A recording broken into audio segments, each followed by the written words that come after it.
Cough syrup, yeah man. So many people are drinking it. Everything here is down. We've got a generation to lose if the government does not step up. This one makes us feel better. Cheapest way to get high, $5. Police are come after we, but we don't give a damn about them. If they come, we wanna give them $2, they go bed.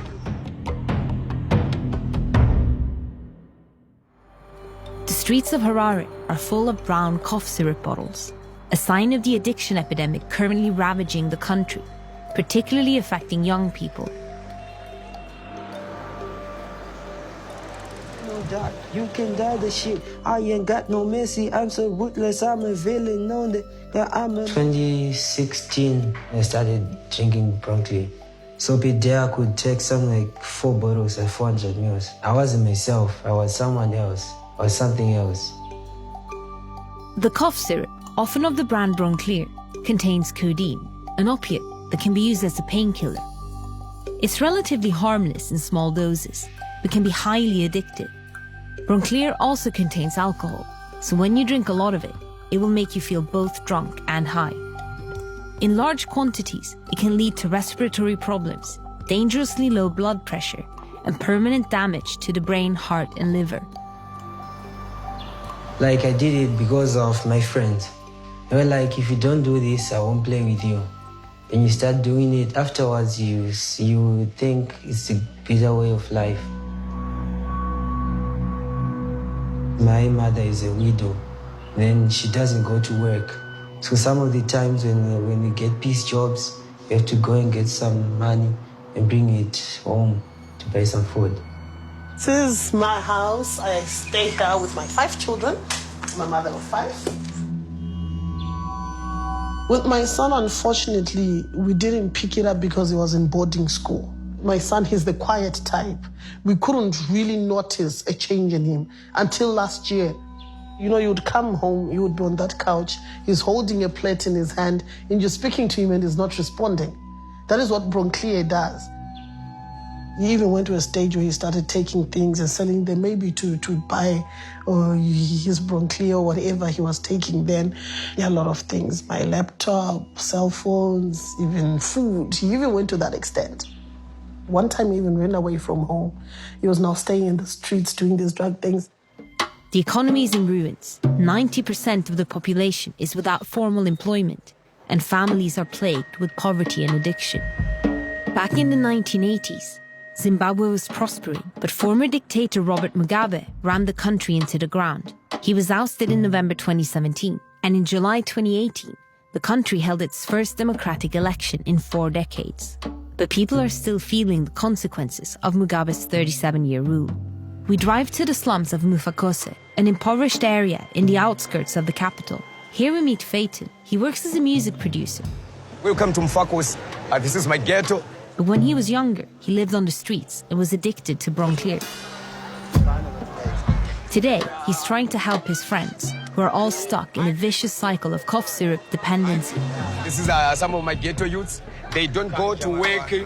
As you can see that's what they take. That's BronCleer. 4 years ago, the government outlawed the sale of BronCleer, but the illegal import of the cough syrup, especially from South Africa, has continued. And it's very easy to get your hands on a bottle. Even a young child, if you ask him, what is this bottle? He or she can tell you that this is a BronCleer. Everyone is selling, even on the shops there's a lot of people who are selling these things. Phaeton takes us to the local marketplace to show us how cough syrup is being sold and used on the street. Yeah, left.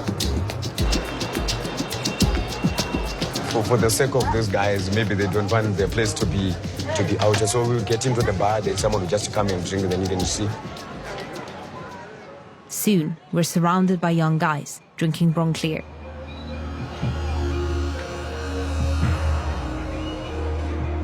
We do it like this. That's how each and every day. The guys are already high. When you drink a lot of cough syrup every day, it can cause your teeth to rot and fall out. So to protect their teeth, they pour the liquid directly into their throats.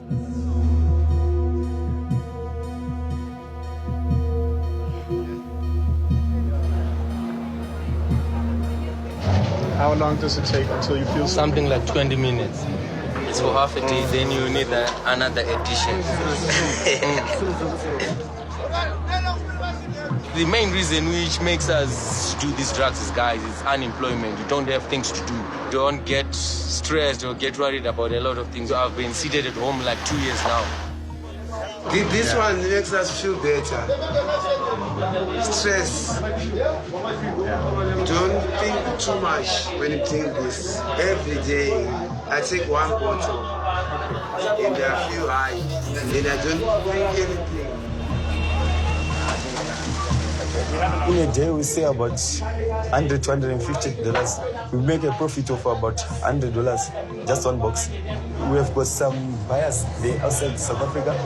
So we contact each other, we send them some money, and they bring the drugs by the bus. Adcock Ingram, the South African company behind BronCleer, told us they are concerned with the alleged misuse of their cough syrup with codeine, and that since the product is not registered in Zimbabwe, it's illegal to export it there. They acknowledged that smuggling medicine across borders is common and told us they have internal processes in place to flag unusually high or suspicious orders. We want to understand what's being done to help young users, so we head to downtown Harare to meet up with Robin Nandusa. He heads up one of the few NGOs in Zimbabwe actively working to help addicts. There are quite a number of reasons why the youths are actually taking drugs. The number one reason is idleness. Some of them cannot afford to go to colleges, so it's a way of coping with the stress associated with idleness. It's hard to pinpoint the exact amount of young Zimbabweans who are addicted to BronCleer and other narcotics. The government states that no official studies have been conducted to quantify the scope of the issue. That's why various interest groups have made their own assessments. And even though the results vary a lot, one thing is certain: the number of young people living on the streets as drug users is alarmingly high. With the information we are getting from various sources, we can say probably more than 50% of the youths in Zimbabwe are actually taking drugs. And once you're hooked, it's hard to get help, because the only specialized rehabilitation options in Zimbabwe are privately run and unaffordable for most users. Robin tells us how the government handles it. If you use drugs, you are a criminal, you should be sent to jail. So as an organization, we are saying the legal system should actually have some kind of rehabilitation or treatment. We want to ask the authorities about the lack of state-run drug rehabilitation clinics, so we drive to the Ministry of Health. The treatment for drug dependence is only available in psychiatric institutions. By keeping them in the hospital and then giving them some like maybe diazepam to make sure that they don't take the drugs. So eventually they forget to take drugs. Robin Nandusa doesn't think that jail sentences and psychiatric treatment works. The NGO is pushing for the government to run rehabilitation clinics where people can receive proper result-oriented treatment. The problem of actually putting those people in mental institutions is that kind of treatment is actually detoxifying them. It's not actual treatment, because you are detoxified today and tomorrow you're also craving for drugs. So that is not the proper treatment. We want a proper treatment where actually there is gradual treatment until the person recovers.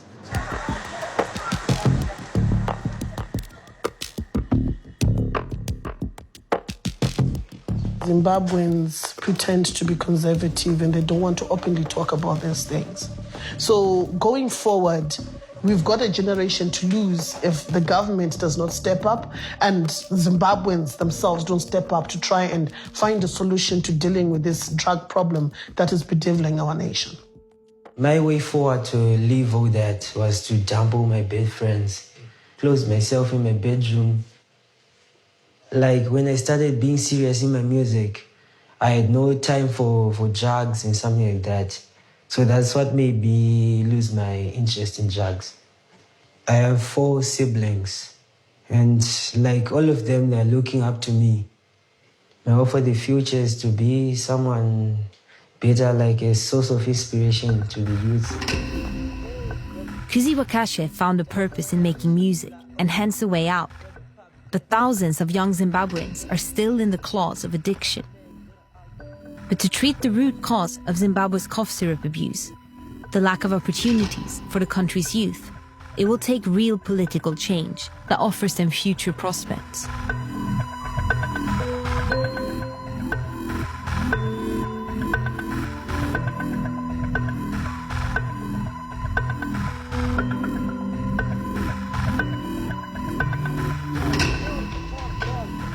I am the Rust, young chippy winner, yeah, young nigga from Zim, Poppy USA, ja, yeah, 5 years from the line, I'll be counting that stage, yeah.